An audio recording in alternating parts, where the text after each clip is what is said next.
This week, user behavior analytics wins and fails, the top 10 emerging security vendors, according to some, and virtually testing your network. All that and more, so stay tuned. This is a Security Weekly production.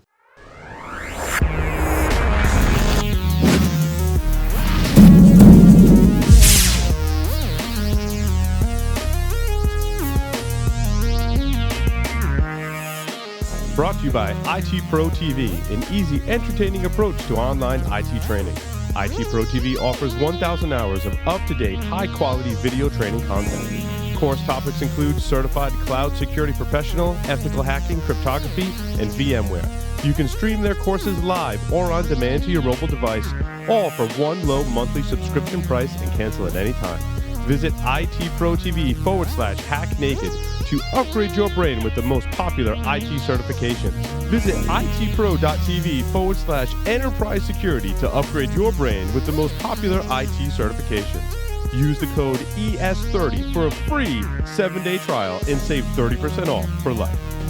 Welcome everyone to Enterprise Security Weekly. I'm your host, Paul Asadorian, broadcasting live from G-Unit Studios in Rhode Island. Live on the lines via Skype is none other than John Strand. Welcome, John. What? Hey. I love your background. It's like the construction is going on. It is. I'm in the small closet at the flower shop headquarters of Black Hills Information Security. Are you getting ready to install like pads in there? So it's going to be like a padded cell? Yeah, it's going to be a padded room, and the floor's padded too, and it's smooth, so fluids don't stick to it. That's right. Wonderful. It cleans off easily. No, what we're trying to do is get the background eventually set up in here. This is just basically a straight wall. So we'll see where we're at in a little while. But well, it's a good thing it's a straight wall, not a crooked wall. I want to mention everyone next week, John and I will be at Black Hat at different times, but we will be at Black Hat. Offensive Countermeasures does have a booth at Black Hat. Please stop by and see us in the Innovation Theater, Innovation Land. I like Innovation Land. It's kind of like Tomorrowland, but different. Well, it is kind of like Tomorrowland. It is. They're like the vendors of tomorrow. They should just call it Tomorrowland and get sued by Disney. Whatever. Anyway, we'll be there at Black Hat. Come find us. Well, I'll be there on the show floor for the Black Hat briefings during the convention in the vendor area. So come find us. We'll have a demo, the latest and greatest demo of our fabulous products on display for everyone to see at Black Hat for the first time. And I'm not nervous at all. No. Yep. No. We've done this before. We will be giving out free books, free signed copies of our book. Come by for a free updated copy. Did the updates? No. With everything that's going on with my mom, I haven't had time to jump into it. But it's going to be an old copy, but it's going to be signed by both of us, which is pretty awesome. Cool. So come by for a free book at Black Hat. Come say hi, get a demo, and all will be well. I'm looking forward to it. It's going to be a lot of fun. We have one of our developers coming with us, too. Yeah, that's going to be funny because people are just going to think that she's just a standard booth babe. And they'll probably try to make fun of her, and she'll crush them horribly. Yes. Because she's wicked smart. Awesome. Yes. So. It's going to be great. All righty, Enterprise Security News for this week. This one is an integration between Lumeta ESI and McAfee ePolicy Orchestrator. EPO, ePolicy Orchestrator. And what was interesting, John, when I was looking at Lumeta ESI, it says, and I quote, installs as a non-routing OSPF or BGP router to monitor for real-time changes to the network address space routing tables in use. I thought that was kind of neat. I think it's actually really cool. And the reason why I think it's really cool is there's not enough intersection between network level analysis as far as what's going on and what's going on the individual hosts. And with ePolicy Orchestrator and having the ability to do network level analysis, it gives you that ability to say something's weird, go look at this particular computer system, and you have all the right hooks in all the right places.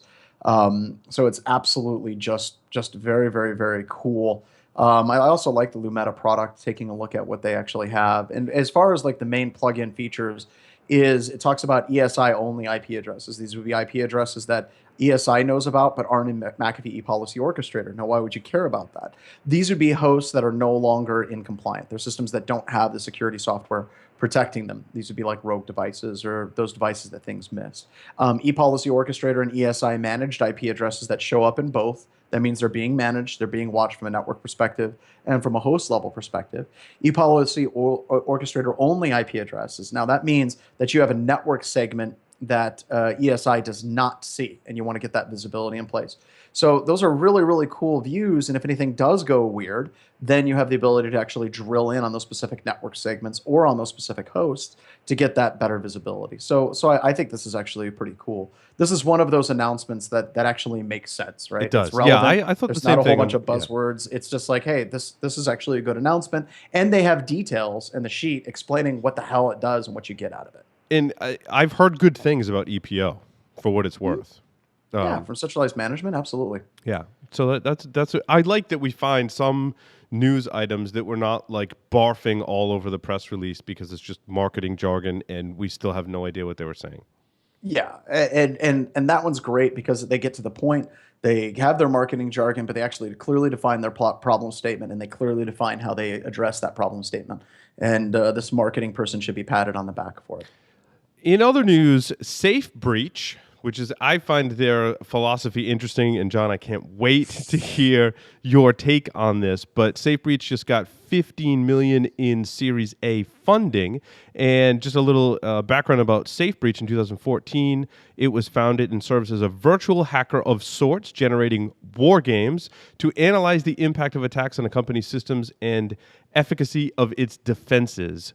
This essentially lets any organization see how it would cope when faced with a real-life attack. My thoughts were, it's an interesting concept, but wouldn't it just be better to have a real attacker attack your network? Am I missing something here? Or and more to the point, looking at this, the only thing that could cross my head is that this is stupid.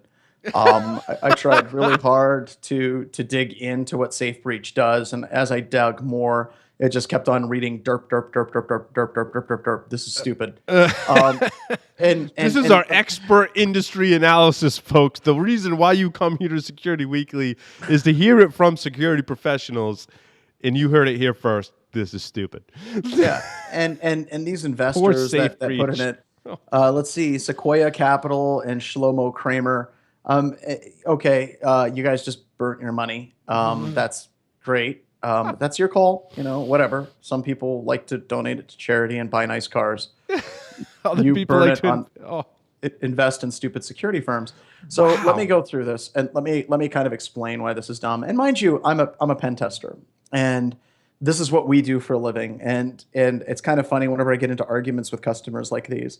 They like to say things like, "Well, you're a small company. You don't actually know what real pen tests look." No, we do a lot. We do anywhere between 160 and 180 assessments a year.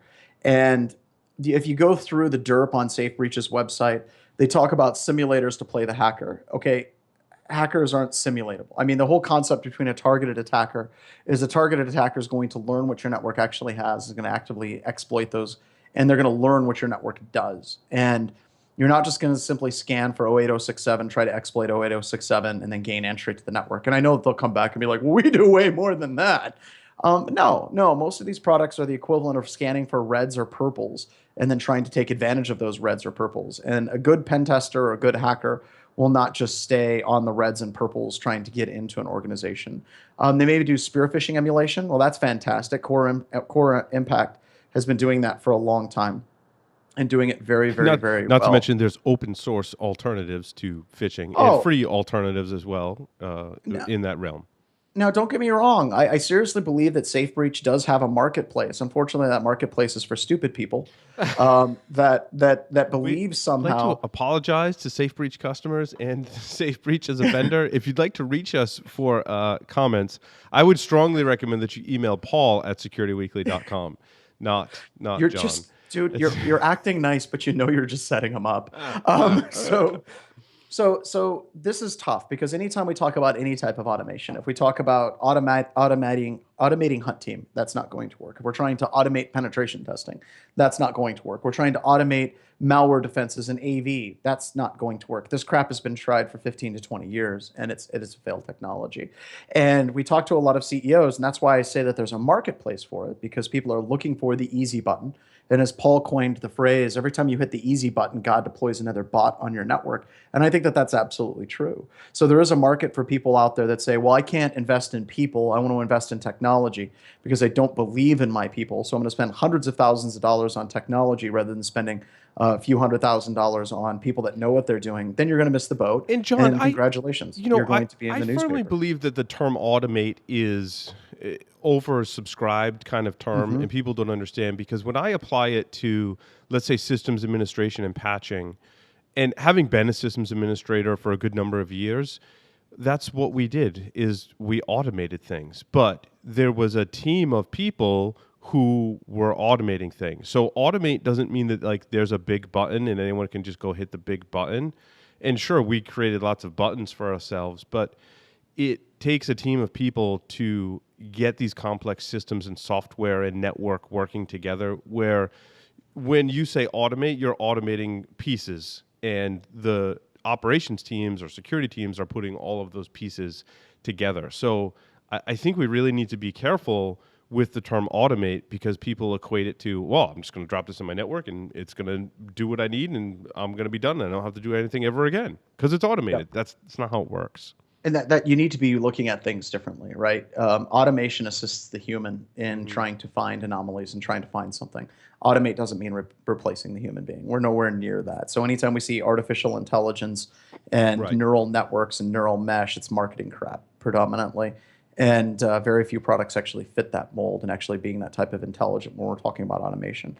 So whenever you're talking about taking a whole area of security, like pen testing or taking incident response or vulnerability management, I think, can be automated to a certain extent in some ways. But if you're talking about a product that automates that entire stack and completely remove the human being, it's not there yet. Now, our good friend Chris Nickerson will say in the next 10 to 20 years, we're going to be automating penetration testers. And I believe that that's possible. In 10 to 20 years, eventually we might get to that point. Who knows? At least what we consider to be a standard pen test today. But that day is not today, and that is not this company. The next article was 10 security emerging vendors that you need to know about. And the reason I like this list, John, is many of the vendors on this list are companies that we've covered on the show, that we've covered on Startup Security Weekly, that we kind of all know and for the most part love, John. Ativo Networks was in here, which is one that we've talked about in the past. Bastille Networks, which I thought was interesting, security for the Internet of Things, and monitoring radio frequencies. I have heard of them before as well. And we had some standbys in here just to shout out and congratulate companies that we love dearly. Palo Alto, Cylance. Contrast Security was on the list. That's another one that we've talked about. Yep, CrowdStrike was in here. Yep. And this was a very, very, very good list. Cylance is the other one that we... Cylance, yes. And this actually looks like it was put together. This Rick Whiting at CRN actually did a fantastic job. He actually, if I had to pick the top 10 companies, I would pick almost the exact same company. Yeah, we've talked about Elusive Networks. We just talked about, we didn't talk about SafeBreach. I think we talked about SafeBreach before. That was on the list. So yeah, it's a good list. You should definitely check it out, especially if you're in the enterprise and you're going to Black Hat, or you're not going to Black Hat and you're looking for the next enterprise security solution that you should be looking at. This is a great list to work off and start researching these companies and testing out their products.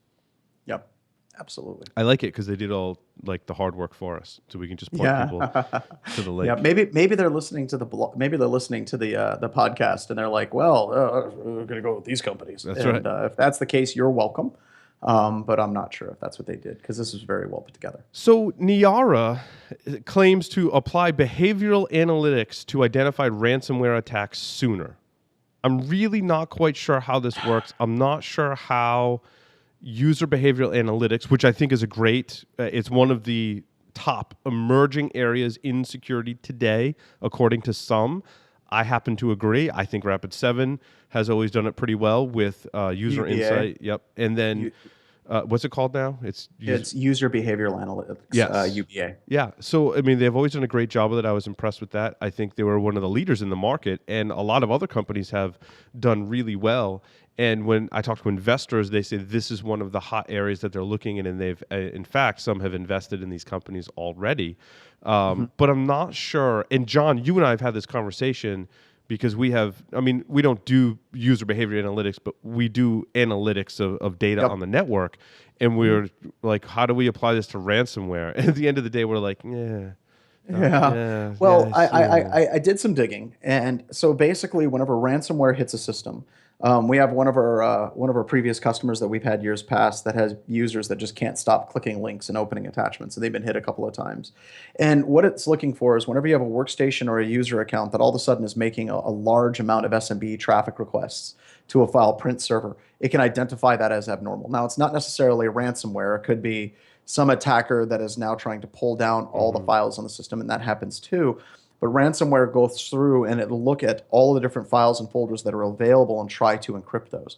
And that's what it's actually detecting, is it's actually detecting that huge surge in traffic to those particular folders, which, by the way, awesome. Just fantastic. And yes, this is exactly the type of technology we need with Rapid7 and user behavioral analytics, and we're looking at Exabeam, and we're looking at Microsoft Advanced Threat Analytics. I do hate it whenever they start saying machine learning algorithms optimized and artificial intelligence and things like that. I understand. Do they use the word real time? Is it real time's got to be in there? I didn't see real time in here. Well, my whole thing is that you can detect this behavior, but by the time you respond to it, looking at how fast computers are today and encrypting files, by the time you respond to it, at least a significant portion of your files have already been encrypted. So you're really not. I mean, you could detect it sooner, but that's really not helping you all that much. The patient is still dead, right? Yeah. But this is a great way. Like, okay, so let's take a look at marketing hype here, right? So we have Niara that basically has this user behavioral analytics product. And what they do is they say, here is a use case where this product can be effective in detecting attacks. And they effectively say, hey, we can actually identify ransomware sooner by using user behavioral analytics. So this is a good marketing approach, right? You see a problem statement and you immediately jump in and you say, ransomware sucks, right? We can identify that with user behavioral analytics. And I don't fault them for that at all. I used to, and I think, Paul, you're the one that kind of kicked my ass on this. I used to hate ambulance chasing. And you said that it was basically, it's an effective tool to get upper management's attention. Absolutely. And that's where it's at. And this works. So this is a very effective. I bet this year at Black Hat, dude, everyone's going to have some kind of ransomware angle because it's the hot hacking trend now, and everyone's going to have some angle on ransomware. I even bet that I will come back from Black Hat and walking around the vendor area that there are new startups that are just trying to protect companies from ransomware. That's my prediction. I think if we walk the floor, unfortunately, I won't be there because I want to come back and be with my mom. But if we walk the floor, I bet you we'd find 5 to 10 vendors that basically say they stop ransomware cold. It's gonna be a bloodbath this year, and it kind of sucks because I think that ransomware thing is distracting from bigger issues in computer security. I think it's helped a lot of organizations understand the threat and see it as more visceral, but I think it's a big distractor from like nation state and targeted attacker level attacks. But no, I'd love to get a report from you on the next show next Thursday. Kind of walk through what you actually saw. I don't know how to pronounce this. Is it Guru Call? Gurukul.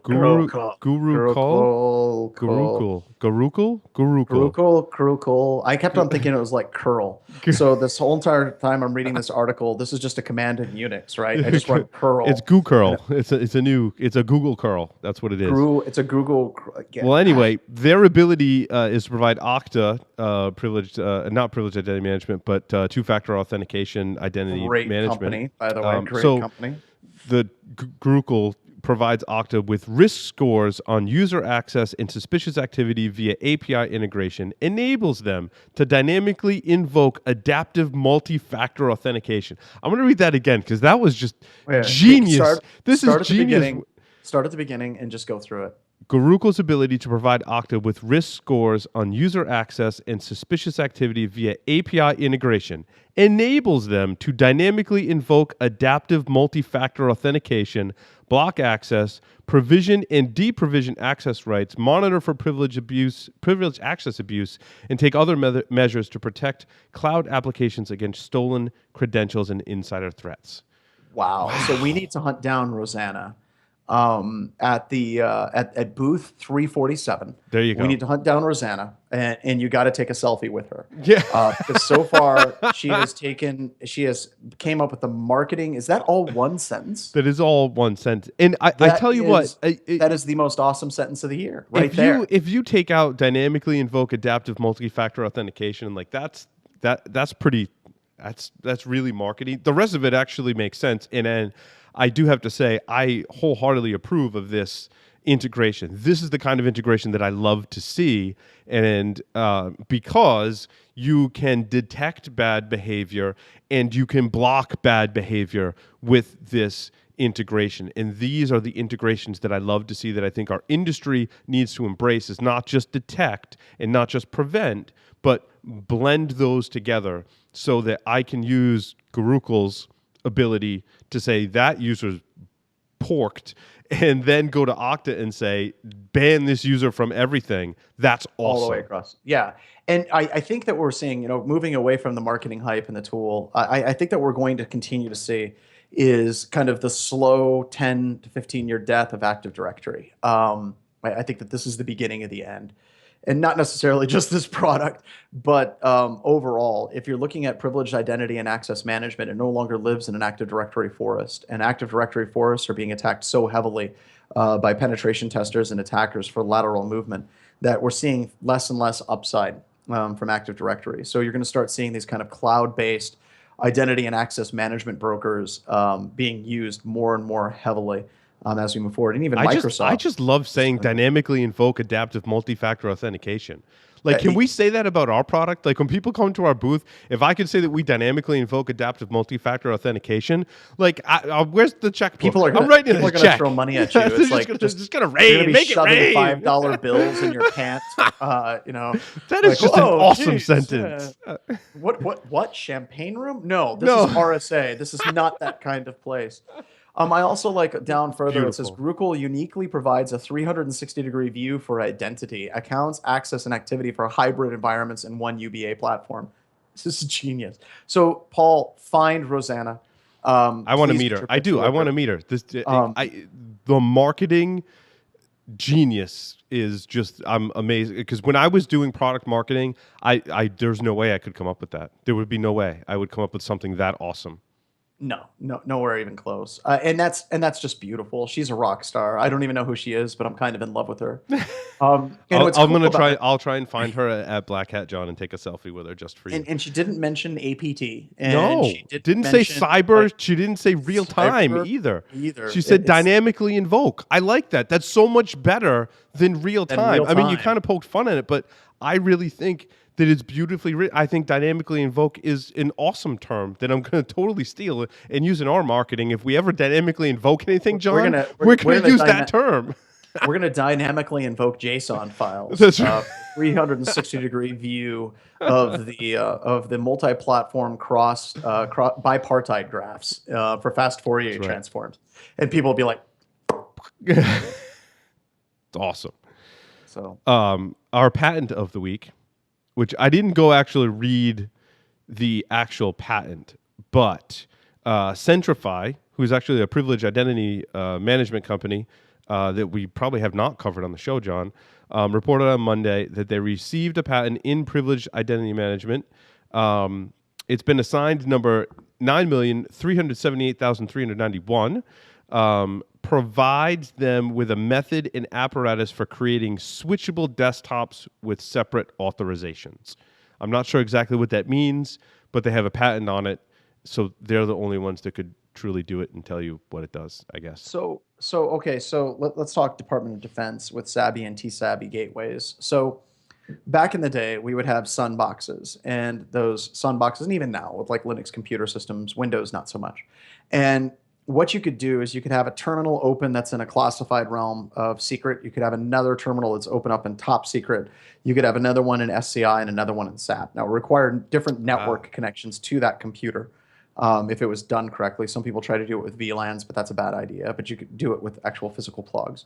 And then you would have different desktops that would have different clearance levels. And whenever I read this, this is kind of what I read, yeah. not necessarily for classified, but if I want to have separate access enabled in this system and on this system and on this system within a desktop on the same common desktop environment, the same workstation, it sounds like their identity solution would allow that. So I'd log in once, it would pass my authentication to multiple different portals, multiple Active Directory forces or identity access providers, Tim Tams, whatever, and it would connect into them. And then I would have one login and I would have multiple access to multiple enclaves. So think of it this as like a systems administrator. You log into your desktop, you have your standard user account, your domain administrator account, and you also have like a jump host to a PCI zone or a PLC zone. That's what I took this to mean. And that's actually this actually if they pulled this off, that's really freaking cool. That's really, really neat. But the devil is always in the details. If it goes to a centralized aggregator for authentication and it federates that out at the back end, I can't see that being used very heavily in classified environments because they would hate it. But for corporate environments to have different zones and enclaves, and they're a little bit less concerned about the cross pollination between secret and top secret Hmm.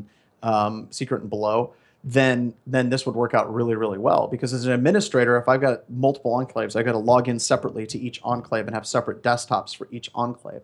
And it sounds like this particular tool will allow you to be logged in simultaneously across all of them, which is a neat trick. Nice. So, John, today we're going to talk about penetration testing. Imagine that. We've gone through 10 episodes and we haven't had a good, wholehearted conversation about penetration testing. Now, given that I was doing penetration testing in my own business before I knew you, and then I Yep. knew you, and then we did pen testing together, and now we have a strategic partnership in a pen testing company. We might be a little biased here. We're a little biased. So, what I decided to do, and we've talked a lot about pen testing over the years, but I wanted to play devil's advocate, and I will represent the side that is against penetration testing, and John will represent the side that is for penetration testing, which I thought would make for an interesting and hopefully somewhat unique, although probably So not too unique, conversation. I need you to kind of tell me where I need my snark. Do I need my snark at a 1 or do I need my snark at a 10? Because I can be in between Keep it somewhere at in like a that 7 or an 8. Like a 7 or 8 7 is or good for me. okay, sounds good. Sounds good. All right. So some people will say, we don't need pen testing. Pen testing's stupid. If we just do security right, we don't need pen testing. Why do I have to pay someone to come test my network if I'm going to do it right? And I think that that's a fantastic approach. But the problem is that we've seen over the past 8 years of doing this. I think I've known you for about 8 years now. The companies that think that they have the best security are usually the companies that have the worst. We always cringe inwardly, where you talk to somebody and they say, "Well, our security is fantastic," and we almost put a little checkbox and we say, "Well, this is going to be a pushover." It's the companies that are striving to do better. It's the companies that want somebody to come in and assist them do better that tend to be the harder companies because they aren't complacent, because they have a firm understanding and a firm belief as far as what the threats actually are. So, speaking of threats, most of the companies that think that they have good security and focus on good security, they believe that security is a grab bag of technologies, IDS, IPS, AV, firewalls, things like that. And they believe that they hit those check boxes and everything is okay. And really, a pen test basically helps to identify and show you the weaknesses in those particular technologies if it's actually done correctly.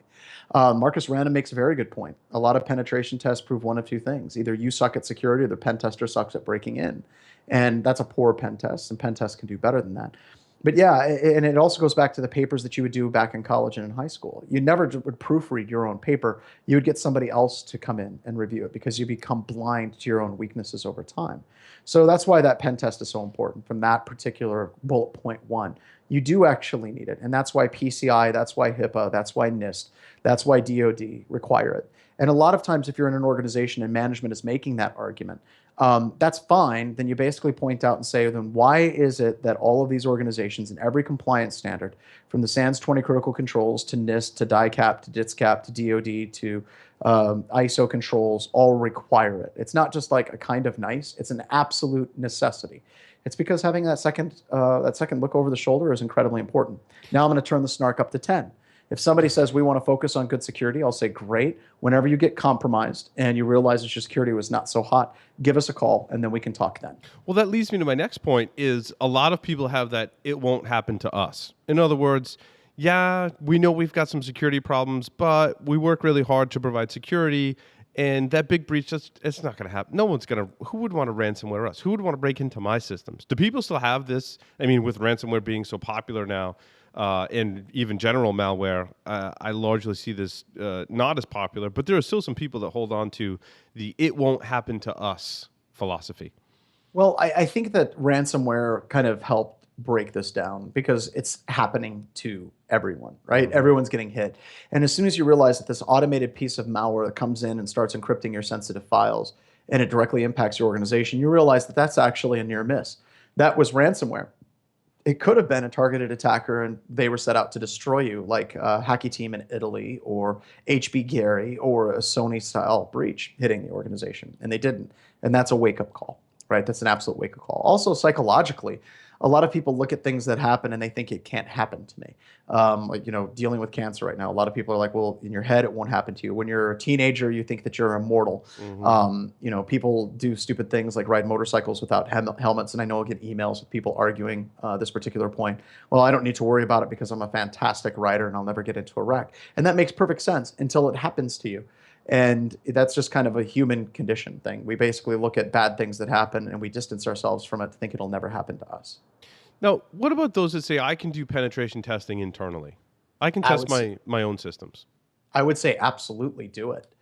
Without question, you should. And one of our main goals whenever we're done with the penetration test is to make sure that the companies that we do work with actually have that capability moving forward to try to replicate a lot of the things that we did.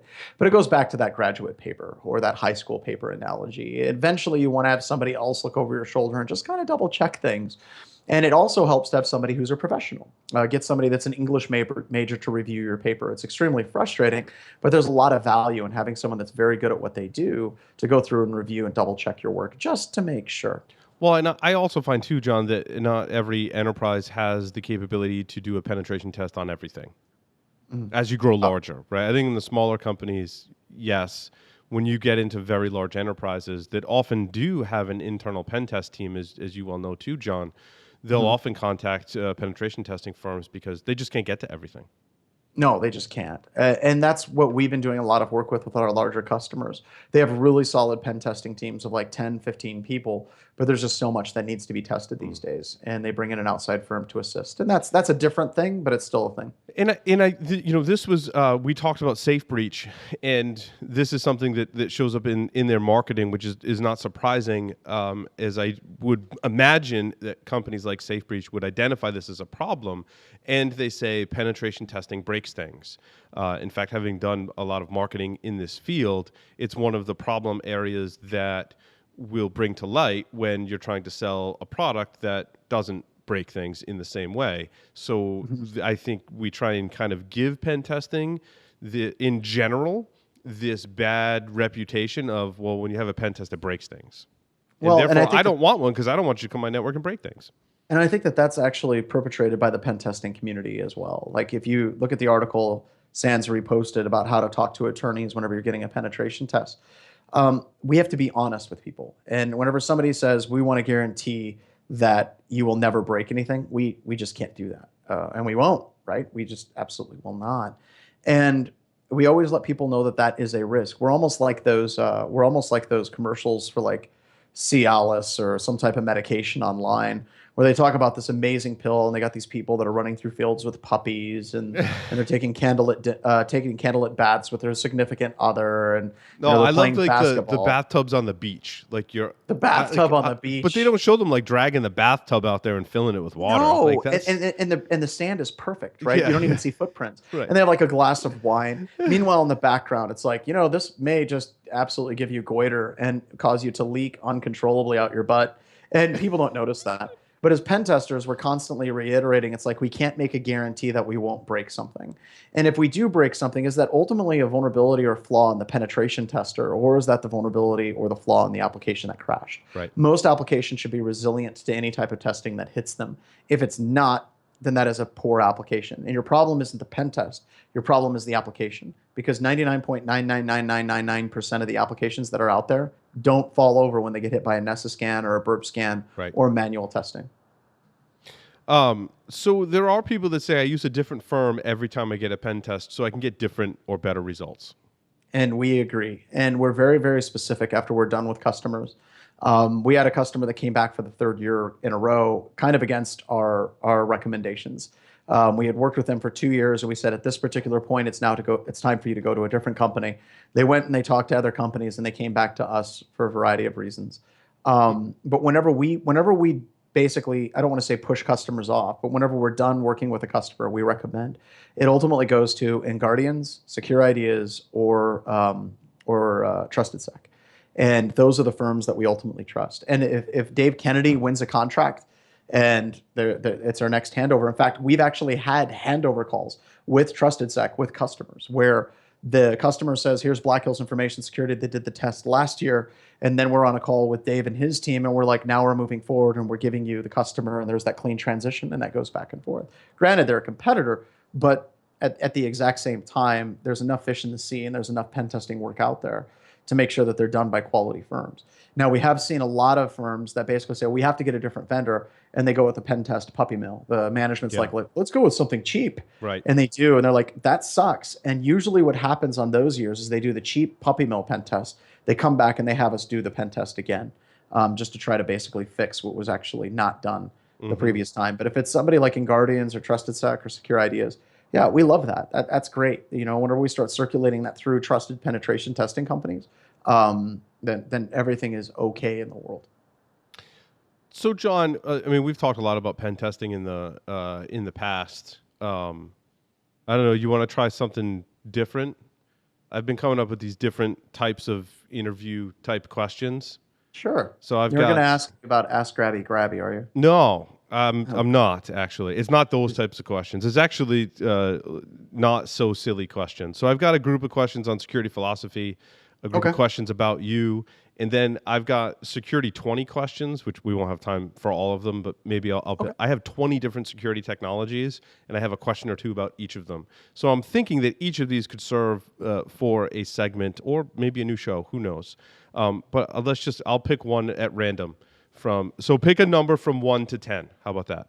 7. What is the best way to determine which security solutions you need and the best way to evaluate them? This is in the security philosophy category. Test and evaluate everything. Yep. Look at the products, look at the things that are available, and test and evaluate all of them. So in the About You section, pick a number from 1 to 11. 11. What is your favorite hacking movie? Oh, I think without question, it's not a movie. It's Mr. Robot. I absolutely love the TV show Mr. Robot. If I had to pick another hacking movie, I would say, what was it? Matrix Reloaded, where they actually used Nmap and they used that nuke exploit, where that was the first time we had a screenshot of something real in cinema that made sense, and that was great. Cool. So if I had to pick a movie, I'd pick that one. And if I had Mr. Robot's awesome. Have you seen like the challenge in Mr. Robot? Like, no. Someone tracked back one of the servers they were connecting to and like found all these like Easter eggs. And I did. It's really and they cool. just pasted all the way through, and it keeps going. Yeah, too. yeah. All right, so pick a number from 1 to 20. I would say at this particular point, 19. 19 is about security policies. Which policies should be in place to enforce security? Who signs off on them? And how often should you update them? So whenever you're taking a look at policies, we always break things down into 3 levels. You got policies, processes, and procedures. And I want to use an analogy to kind of explain that. A policy is like we bake pies. And if you look at the process is the recipe and the instructions for baking pies. And the procedures are step-by-step instructions for kneading the dough, turning on the blender, using the oven, using the microwave, and so on, for the different components that are used to implement the process which support the policy. So whenever you're talking about policies, you can do these things in a couple of different ways to make them effective. Your upper level management has to sign off on your policies. That's a given. Your CIO, CTO, sometimes the CFO has to sign off, but you as a security professional can use that to your advantage. What you can do is if there's certain things you want to have in your organization, like let's say you want to have an intrusion detection system, intrusion prevention system, and you've been getting pushback from network management, right? You sneak that into the policy, CTO signs off on it. And then whenever you're getting into an argument with network management about getting an IDS, IPS system or next gen firewall, you can basically say, but the corporate policy states X and it's been signed off all the way up at the top. So it's not an argument with you versus another individual. It's an argument with that individual with the policy that's in place. Awesome. I like my questions. I think it's going to go places. I like it too, as long as you land within that spinning wheel That's right. of questions. And the thing that sucks is just inherently, the SANS instructors are going to be better because we have slide decks. Like for that question, Yes, it's like exactly. policy slide deck pops up, and it's like tickle me Elmo. The string goes out. And it's like. That's awesome. But it should be interesting, like if we had Dave Attell on the show and you asked him a policy question, not necessarily about answering it correct or incorrect, but I think that we're going to get some very interesting answers. Yeah. Like Marcus Random, what do you think of policies? Wow, I'd love to hear that Yeah, answer. exactly. All right. So it is going places. Yep. We're going places. We're going to be at Black Hat. John, you're teaching out there. I am. We have 67 students registered for the offensive countermeasures, active defense, and cyber deception class. That's awesome. Also, what's the email address for Black Hills Information Security? Because we talked about penetration testing. Consulting@blackhillsinfosec.com. Or you can send an email to me, john@blackhillsinfosec.com too. And for offensive countermeasures, you can go to offensivecountermeasures.com, fill out a form, or email sales@offensivecountermeasures.com for all of the fun, new, and interesting things that Paul and John are working on. Thanks, everyone, for watching. We won't see you next week because we'll be at Black Hat. But stay tuned. More Enterprise Security Weekly is coming next. Thanks for watching.